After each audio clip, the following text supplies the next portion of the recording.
buddy. Welcome to Wednesday. Today is December 18th, 2024, and I'm Michelle with Michelle Crochets. Please allow me to say welcome and hello to my returning viewers, my returning subscribers, and of course, my returning lurkers. And a very special welcome and hello to my new viewers, my new subscribers, and my new lurkers. I appreciate having each and every one of you here with me today. I thank you for your time. And for those of you that don't know, I have a bit of a routine to my videos. I start out with a quote of the day because it sets the tone on a positive note. From there, I'll discuss what's in my cup. I'll share with you the weather in my area, give you a few quick announcements, have a very important conversation with my very special friend, and then we'll discuss the topic of the day.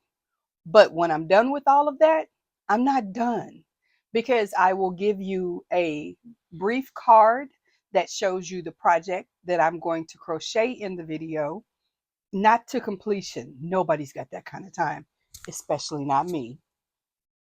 But once I've done all of that, I am going to spend one-on-one time with you and crochet. Now, you're welcome to do whatever you like to do, whether that is Tunisian, maybe it's knitting, it could be music, it could be whatever you need it to be.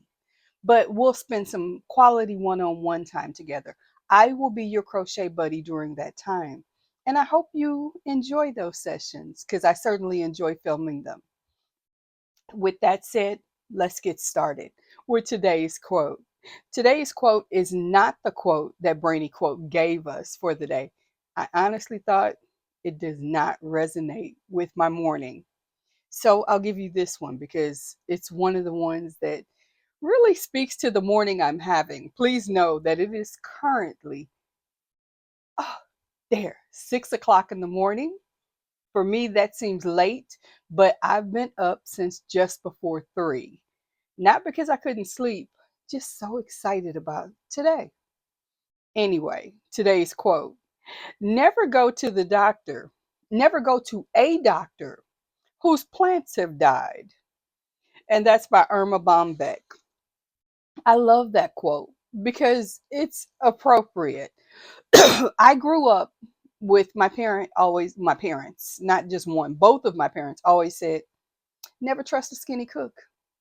Now, both of my parents were plus size people. I'm a plus size person myself. And my dad was a good cook. My mother, I was not a fan of her cooking, and neither were my children. So there's that. But the skinny cooks that we knew were not good cooks. So that's just my experience. Your mileage may vary. You may be a very petite person and an amazing cook. I just haven't known any.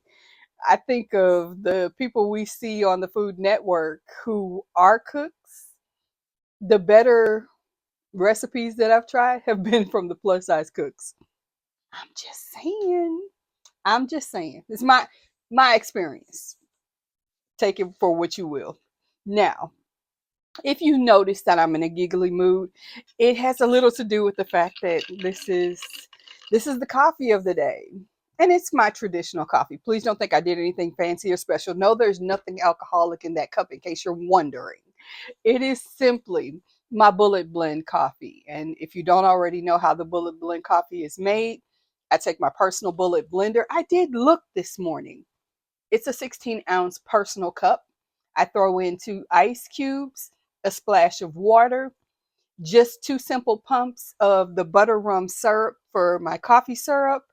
I do a scoop of my instant coffee, which is Cafe Bustelo, a scoop of chicory, and a scoop of my fake sugar.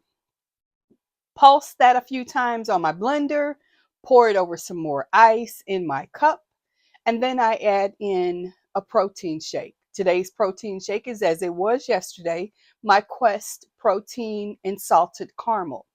I love, love, love that. And I am going to be trying something new because I really do want to get away from using the coffee syrup, just because I know that I lean towards my caramel flavoring. So I bought a salted caramel flavor emulsifier, which is just a flavor enhancer that I want to try in my coffee, but we'll see how that goes. It won't happen today because the coffee is done. Now, the weather in my area is going to be tricky today. Today's weather is currently 41 degrees, which on its face seems like a decent temperature for the day. We're expecting a high of 44, but we're expecting a low of 27. And something tells me that towards the end of the day, like 4 o'clock, we're going to be in the 20s. I have the feeling we're going to have some rough weather for the next couple of days. And that's okay. My commute, I don't have to worry about traffic. So please allow me to share with you our announcements of the day. And that is happy birthday or happy anniversary if today's your special day. Thank you for taking a few moments out of your special day to spend it with me because it really does make me feel very special. And I love that you're here and that you're sharing a part of your day with me. So thank you. Now, to our special friend, I want to say good morning because the one that I talk most often to is the one who watches me in the morning. So, good morning. I'm so very glad you're here. Thank you for being here. Thank you for taking the time to come in and say hello and for reaching out to me. I appreciate it. I really, really do. I appreciate you. I love you. And I am still and will always be so proud of you. So very, very proud of you. You are amazing. You really are. I know that you're going through a really hard time, and that's okay. I am going through my own storm of sorts, but it's okay. We will get through this together. We are going to do the things we need to do. I am going to, as I do every day, remind you, please eat, drink your water, take your meds if meds are appropriate. Think about yourself for just a little bit. It's okay. I totally give you permission to prioritize your needs. Now, that doesn't mean you get permission and carte blanche to go out and do anything that hurts anyone else. That's not okay. But anything you do that is good for you is good for others because the happier you are, the better others will feel as well. Trust me, it's true. I know. So I love you. I know that seems weird to hear, but it's true. I love you. So do what we need to do today. Don't forget to make a connection with someone other than yourself today. Make a phone call or have a visit, maybe a cup of coffee with a friend or a family member, maybe a neighbor. But reach out to others, connect. It's okay to do so, and you need to. It helps you. It really does. Now, for those of you that endured that conversation, I appreciate you. I thank you for being a part of the journey as we work to include everyone, including those who may not necessarily feel included. Now, the topic of the day is tips to organize your yarn in a small space. I have my yarnscape, which is over there on that wall over there, in a very small space. I placed my desk in front of it for the longest period of time, and that was a great look, but it didn't flow for me mentally.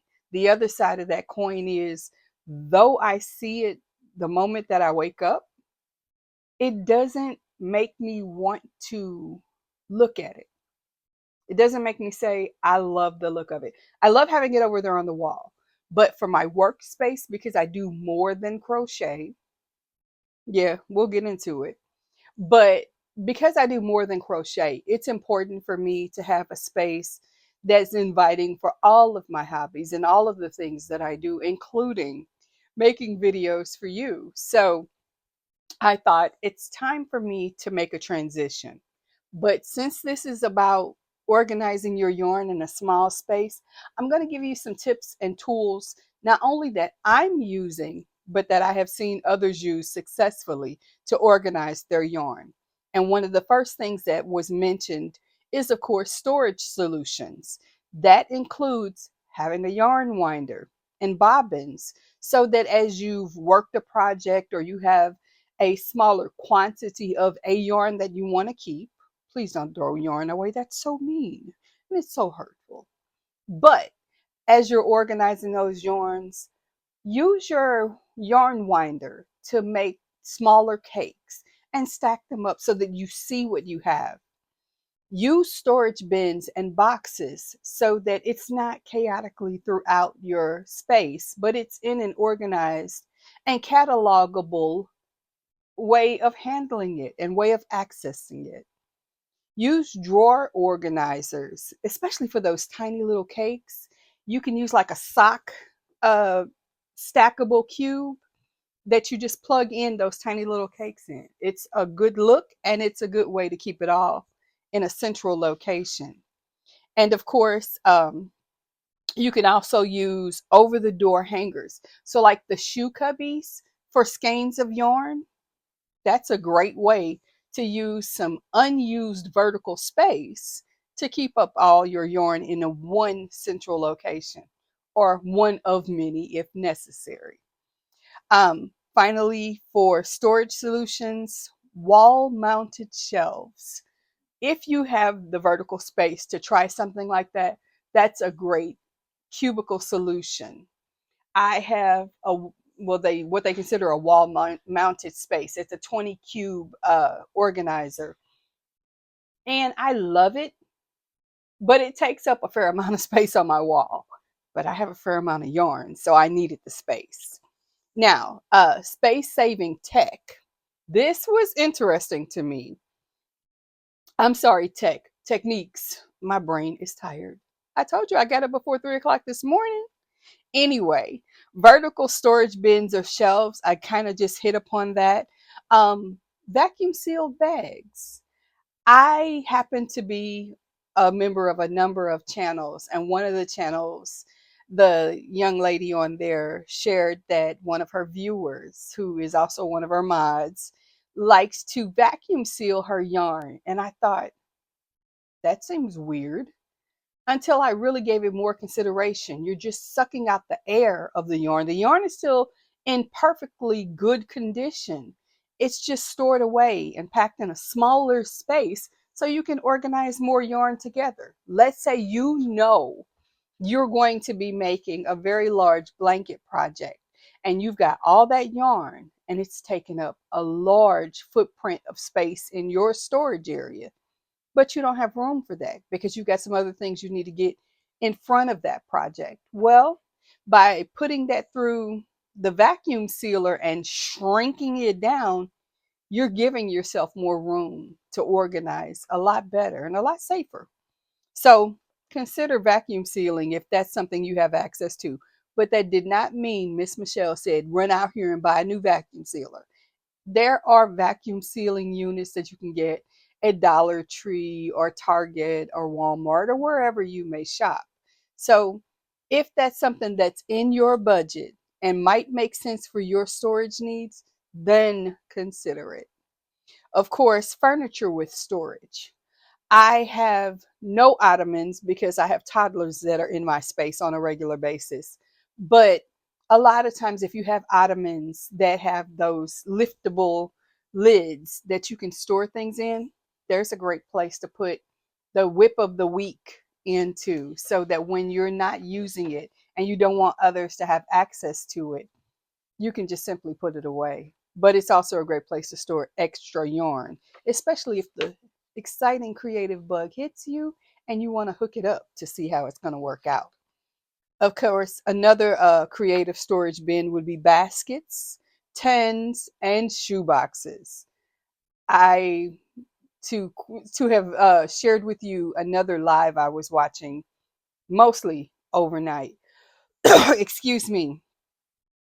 Matt, the rockin' crocheter, and I will try. to link his channel on this. He keeps his yarn in a shoebox. I don't know how he has enough to just fit in a shoebox because I would be in probably 30 shoeboxes. But yes, shoeboxes are cool if you just have a couple of, bobbins and notions, a piece that you want to travel with. That would be great.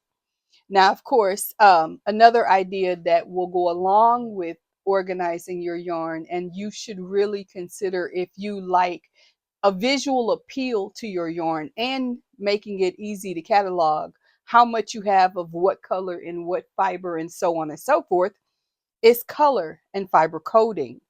Make it easy to find your own yarn because if you can find it, you will use it. Of course, it also helps to have a project organizer. I have right here a book that I like, the Yarn Stash Log Book. And in that book, we write in the yarns that we have and how much of it, so on and so forth. But by having that yarn organization system, especially for someone like me who has yarn not just at access at home, but in my storage unit, I can know that in my storage unit, in one of my bins, I have 6 skeins of Premier 1 pound, the Premier Just Yarn in the 1 pound skein in the colorway of Erin. So something like that. And I'm guessing because I haven't looked at that book in a minute. Do as I say, not as I do. Anyway, by keeping a written or a digital log of the yarn that you have, you will oftentimes, I hope, shop your own yarn storage. And that is the key to having a yarnscape. It's nice to look at, but the reality of it is you've made an investment in that yarn. And a good idea is to use what you've invested in. Of course, if the yarn doesn't speak to you anymore or isn't serving you, or you find that you bought it and you loved it when you bought it, but you don't love it anymore, this is a good time to consider a yarn swap. I'm not going into a yarn swap with you because my yarn is my baby's and I don't share. Mm. So there is that. Maybe later, but not right now. As we close out the year, I am still very much in love with the yarn that I have. So I am not going to chatter on any further. I cannot believe I have been talking for almost 18 minutes, but it is time for me to stop talking because at after 6:15, it's time for me to start moving my way to the living room. And I'm going to move this camera over to give you an overhead view of my crochet. Yes, I've already recorded it. But as I am concluding this video, I am preparing to put it together in my video creator and prepare for upload. So, with that said, I want to remind you to eat, to drink your water. Of course, have some coffee because I love coffee, and you should too if you do. If you don't feel bad. Share with me what's in your cup. I also want to remind you before we go, please hit the like button, hit the subscribe button, and the bell notification. All of those things let YouTube know, A, that you've been here, and it lets me know too, and I'm appreciative. Please know I really do.